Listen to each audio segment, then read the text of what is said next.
Well, Abraham, I've seen examples in my life experience, either be it through the media or in real life, of people that are quite successful. In other words, they've amassed a lot of money, or it seems like they've reached their goals, but they tend to be very ornery people. You cannot evaluate from outside of their vibrational gap anyone else's success, because the success is individual coming into alignment of your own far-reaching requests. In other words, if you ask for a little and allow it, you're successful. If you ask for a lot and allow it, you're successful. But success can only be measured by how much time you spend inside the vortex. It's not about stuff, you see. Although if life has caused you to ask for that and you're inside the vortex, then you've got plenty of it. We talked with someone who wants more money, not more work, but more money. And so as he is asking for more financial remuneration, putting it in the vortex, putting it in the vortex, putting it in the vortex, is a very common thing for someone with a business to ask for more from a place of not having enough business.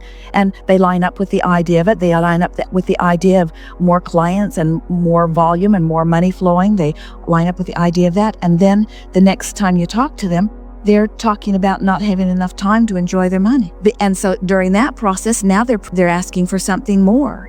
Now they're asking for money and time. Now they're asking for money and time and people to assist them. Now they're asking for money and time and people to assist them and clarity. You're constantly, from wherever you are, offering more rockets of desire. And so anytime you see someone who is joyful, we would call them successful. We would call them mostly in the vortex. And when you see someone who is chronically, consistently happy, you can know that the majority, if not all, of what they've been putting into their vibrational escrow is being satisfied. But there are so many things. People use such screwy things as their criteria.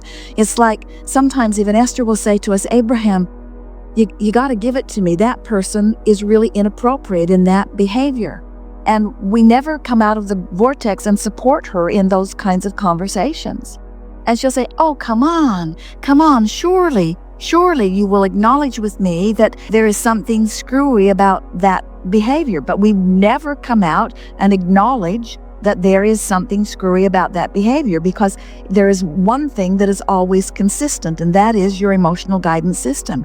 It will always feel good when you're in alignment with what you want and who you have become. And it will always feel bad when you do otherwise. And so when you learn that, then you have this guidance that you have trained yourself into trusting. And then you always know where you are in relationship with everything else. So then often what happens is Esther will say to us, but Abraham, it's a true thing. It's true. That's why I'm talking about it. It's true. And we say, that's not a good criteria for giving your attention to something. There are plenty of true things that keep you outside of your vortex, just like there are plenty of true things that would take you into your vortex. So the criteria of the truth of something, all truth means is somebody focused upon it long enough and activated it in their vibration long enough that they created it as a reality. And then the statistical historians called it a true thing, and we say there are all kinds of true things that you don't want to experience. So it being true is not a good criteria.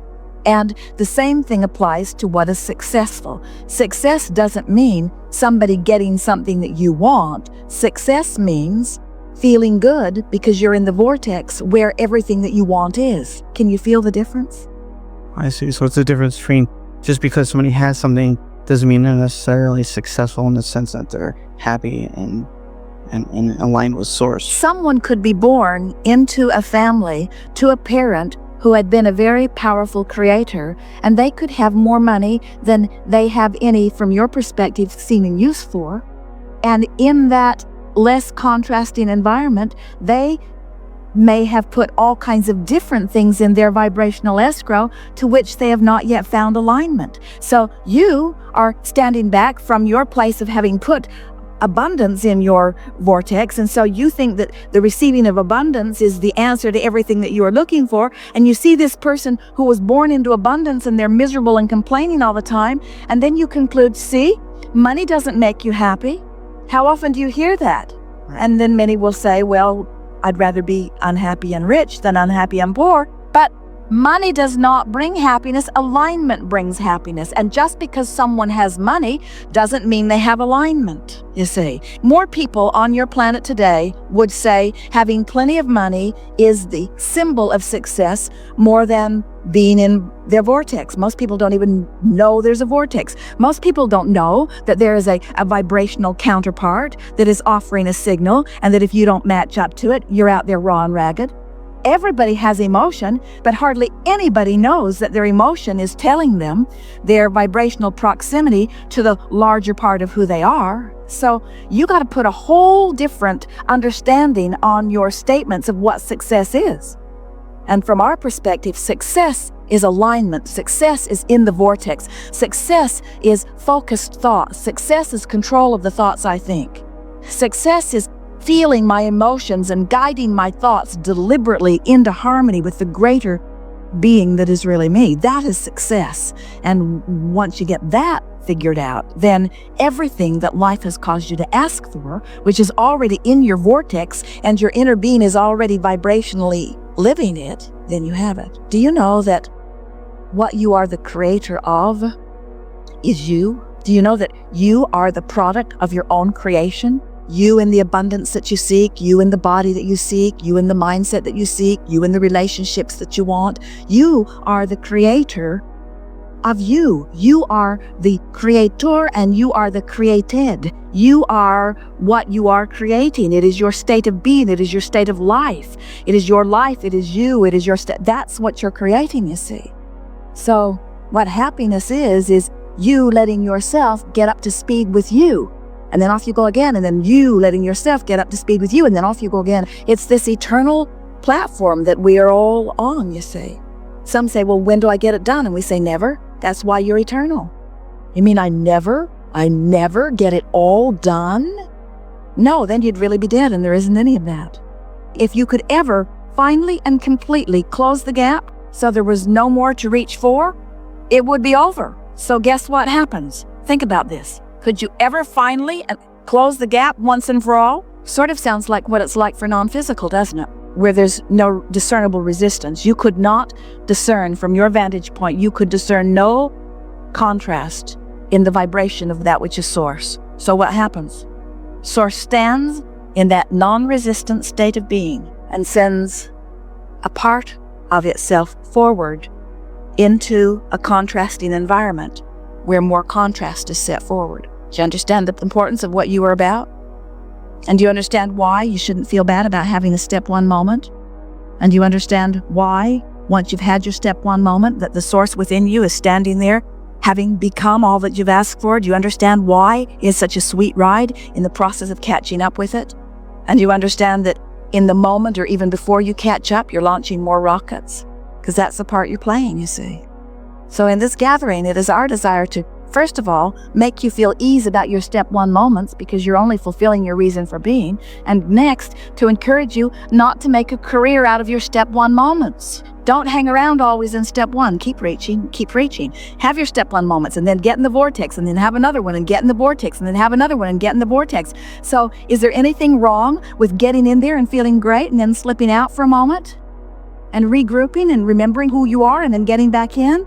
And basking there for a while and then slipping out? Isn't that the way it's supposed to be? Yes.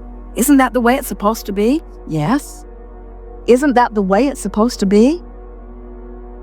All right, thank you. Yes, indeed. Second row. Abraham, I'd like to play with you just a moment.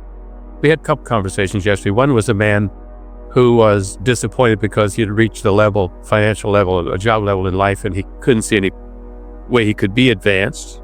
And then the next man I'm visiting with is a man it's a lifetime position. In other words, he can't be advanced from there. He's going to be stuck as Supreme Court Justice for the rest of his life. And he wasn't unhappy with being stuck with no place to grow to. I was struck by that. I was struck by the fact that, I've watched the man's decisions through the years and been, he may hear this someday, but nevertheless, I haven't agreed with most of them. And so I thought that if I ever met him, that we would be not comfortable together. And yet we met and we're talking of our childhoods, parallel childhoods practically. how we were raised, where we were raised, our family lives. And he talked about Think and Grow Rich and how it changed his life. He talked about how he decided to become a better speaker, and he got all books on vocabulary, and he read every self. And we're talking about all this. We've all done the same things together. And I'm thinking, this man, he made a decision that he was going to reach out to make his life better. And I could see from the time he was a little boy, he always made a decision he spoke of his grandfather as the most wonderful, loving, brilliant man that he ever knew in his lifetime. And I used to do that about my grandfather too. But anyway, my point was that he was successful and extremely happy. And he was successful and extremely nice. I couldn't believe how down to earth and how nice and how excited he was to read our books and so on and so forth. What surprised you about it, and the reason that it fits into this last conversation so well, is because from anybody else's perspective, you cannot evaluate why they're satisfied. And the things we talked about, we agreed on everything. There was no disagreement. Well, when you're in the vortex and someone else is in the vortex, you meet in the vortex and you rendezvous on points that are powerful and beneficial to both of you. That's excellent. And what it helps you to understand is you don't have to agree on all of the individual components. You just have to be in the vortex. And the thing that happens with so many people is that they're outside the vortex for whatever reason. Something's bothering them, or there's some injustice that they've seen.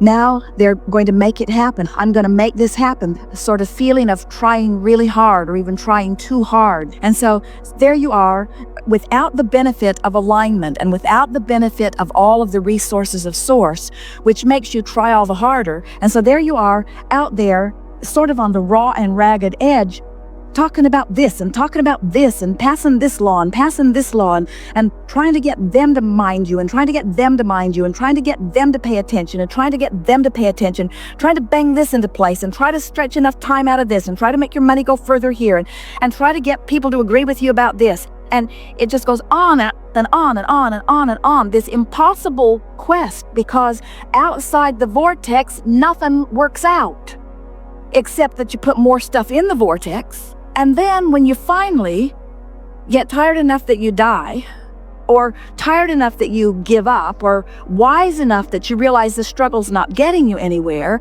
and you just begin breathing more deeply and making more of your attention be about soothing your vibration and getting in the vortex, then you get in there, and not only is everything easier for you because now you have the resources of source assisting you, but from inside the vortex, all that stuff that was bothering you doesn't bother you, because you realize that it's all part of the expansion process. And so that's why you begin to notice that the more success that people have, and this falls on the heels of what we were just talking about, the more success that people have, usually the easier it is to have an in the vortex kind of conversation with them, because the success that they have achieved, no matter whether you agree with the success that they've achieved or not, took alignment between their self and their self. Right. And so what it comes down to is that if you meet people of all persuasions, they could have all kinds of different ideologies,